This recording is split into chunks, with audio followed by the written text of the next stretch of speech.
It's amazing seeing the mix of different species and people and kinds of characters.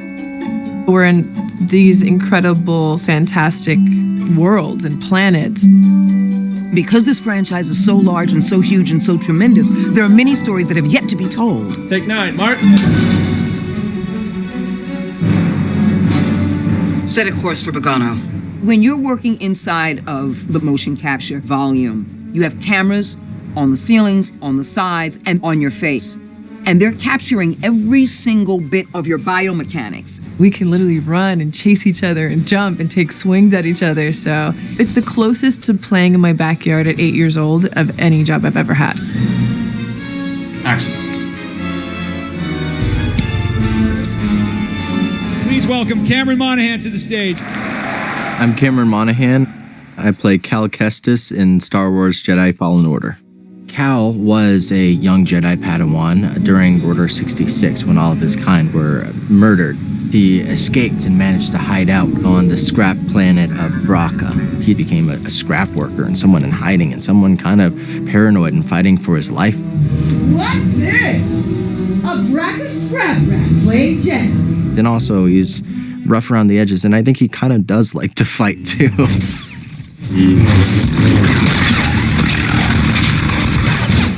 I'm gonna need to get through here.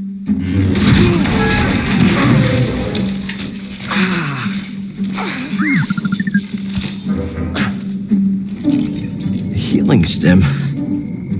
You're full of surprises. BD-1, our buddy droid, is a wonderful addition to the droid family. He was sort of designed as like an adventure companion. By having me operating this little guy as a placeholder for the animators, it's also nice for the other actors to have something to play opposite, and so that's kind of fun because then I can inject a little personality I feel that BD-1 has. The two of them have a really wonderful relationship. In many ways, I think Cal's kind of best friend across the story. Real moves on you.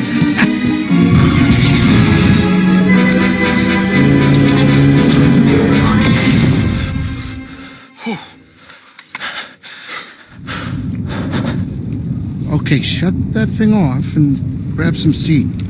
CERE and Grease enter into Cal's life explosively, and I think that Cal is of two minds about it. You've been surviving on your own for so long that it's impossible to trust anyone. And it's what's kept you alive. I think that ultimately he has to do this mission because this is what he was made for. He's a Jedi trying to restore balance. Before we do anything, I need to know something. How come you're no longer a Jedi? CERE JUNDA completely cut the Force out of use in her life. I had an experience that changed my perspective. And she decided that she would not use the Force because using it might pose a threat to not only her, but to others, which it already did to a certain extent. Yeah, the Mantis is my ship, but you better pay attention to this lady here.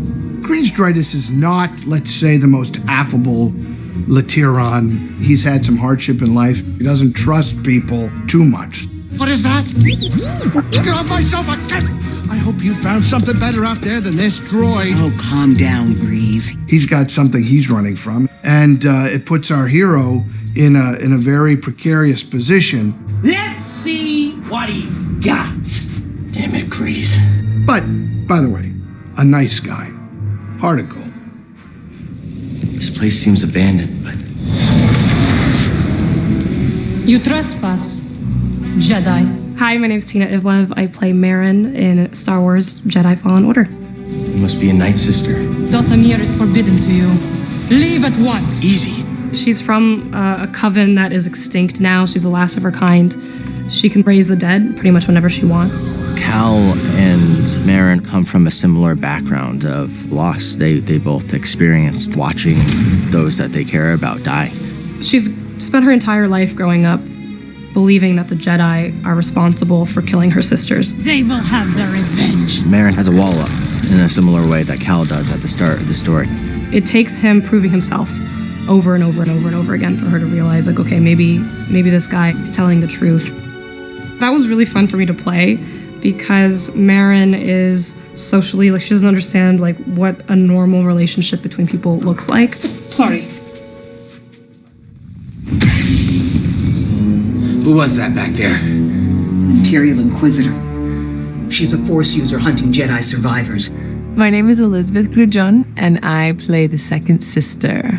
She was training to be a Jedi, and her master ended up betraying her not only by leaving her behind, but then also by giving up her location to the Empire.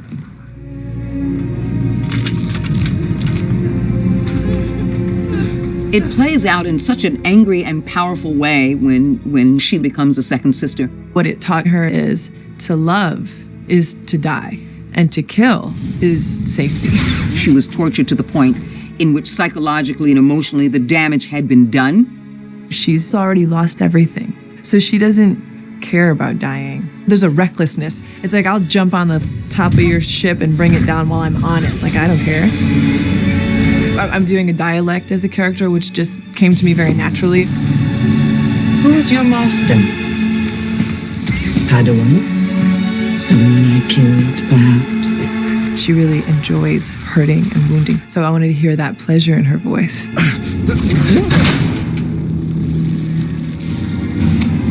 Not bad. You're learning. And cut. Okay. Now, I've done a lot of character makeup stuff where I've sat in a makeup chair for 4 hours, 5 hours before I got to the set.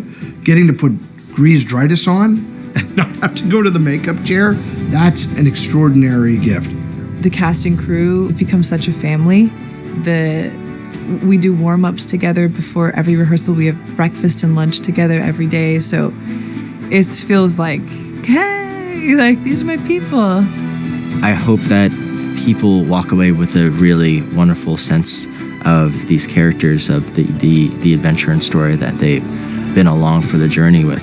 You know, the story is about learning to trust and trusting in the Force and what that means. It's about coming together for a mutual purpose and to trust in the fact that ultimately, if you do the work, then maybe, just maybe, the tide will change.